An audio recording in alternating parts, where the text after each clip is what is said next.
You tried a 4-minute drill against North Dakota State, and it didn't work. You tried a 4-minute drill last week and ran off 4:40. It ended up in the championship formation, I guess. I don't know what you guys call it exactly.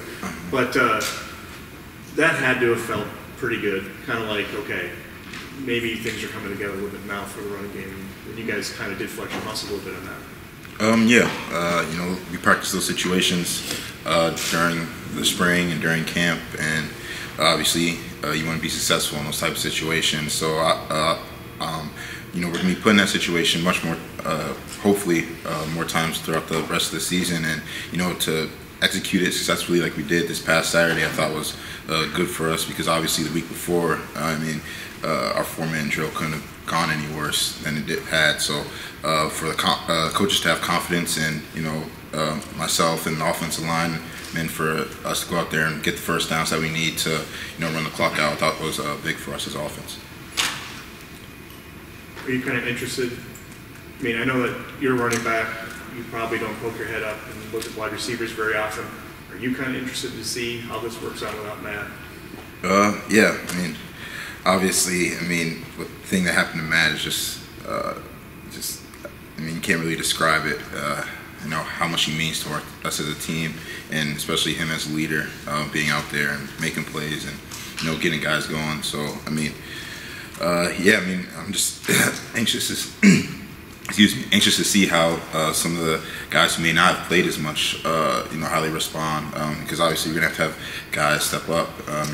People getting more prominent roles than what they may have been before. They're gonna have to start taking more reps with the ones and stuff like that. So I'm anxious to see how it's gonna end up. But we know that as a running back that we're gonna have to be able to run the ball consistently throughout the entire ball game to help out the passing game, to help out the young guys and help out CJ.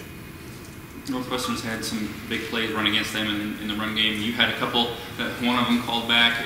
Do you see in film chances for that to happen again this week in your run game to exploit that a little bit? Going into each ball game, you always want to try and rip off explosive runs because those are the type of things that really they'll get points on the board and it can help break the defense's will. And I think that Northwestern, they have a good defense, but I think that as long as we're executing and everybody's getting on blocks and the tight ends and the receivers are blocking downfield, I think there is opportunities to obviously have explosive runs, and those are things that we obviously pride ourselves on, being able to rip off big runs so they're big momentum shifts in the ball game.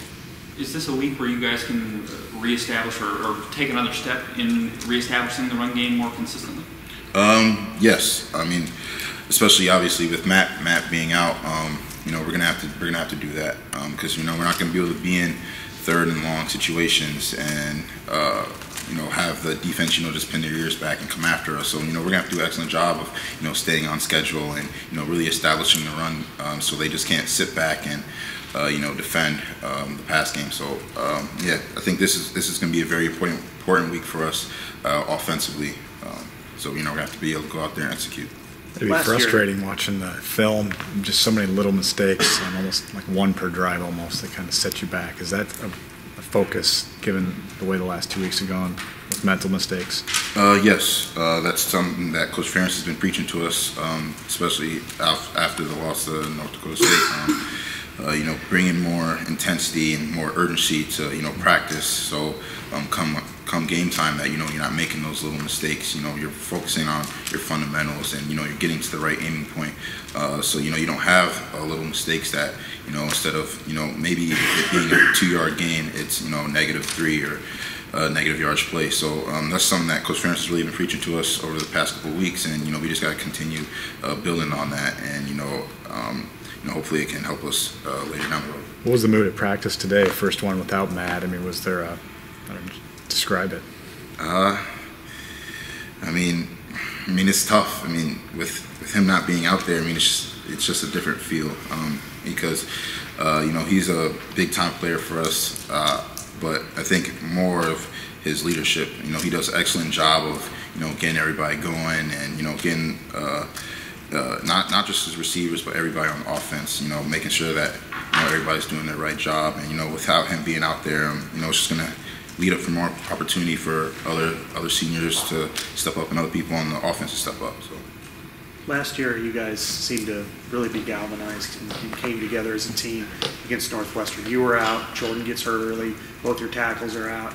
Drew, CJ was banged up, and yet you guys kind of collectively locked arms and had one of the best performances maybe in Kirk's career here.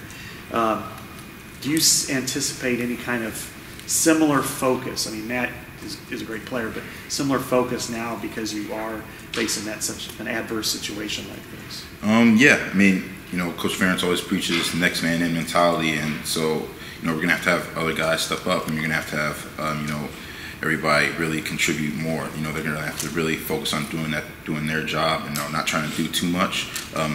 With the loss of Matt, but just focusing on their assignments and getting to where they have to be, and focus on executing as a whole, so we can go out there and make plays, so we don't have any hitches in our steps on Saturday.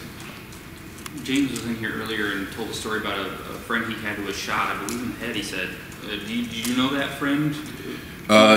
Yeah. I mean, he wasn't as close. Like, I wasn't as close to him as he was. I mean, he's like more his age. I think he's like his age. So like, obviously, I'm not really too close with him. But yeah, I mean, it was a big deal in our hometown or whatever. And I think, pretty sure, everything's gonna be all right. I think, but it was kind of hard. So he mentioned the reason he brought that up was that he would rather recover from a surgery to his knee than to a bullet in the head. I guess what does that say to you about his perspective, about in dealing with things? That you can't take anything for granted. You gotta make sure that when you're going out there, when you're in the practices or in the lifting sessions, that you're giving it your all. So then on Saturdays, you're not wasting any reps or anything like that, because this game is so precious and you only get so many opportunities, and it can be taken away from you just like that. So I think that's the kind of perspective that he has on it, and I think that's the kind of perspective that a lot of us have on it, especially now with Matt being out, and you got to make sure that you're going out there and you're not wasting any reps, because like I just said, they can be gone in a flash. So it was a hometown friend? Yes, hometown. Thanks, LeShun.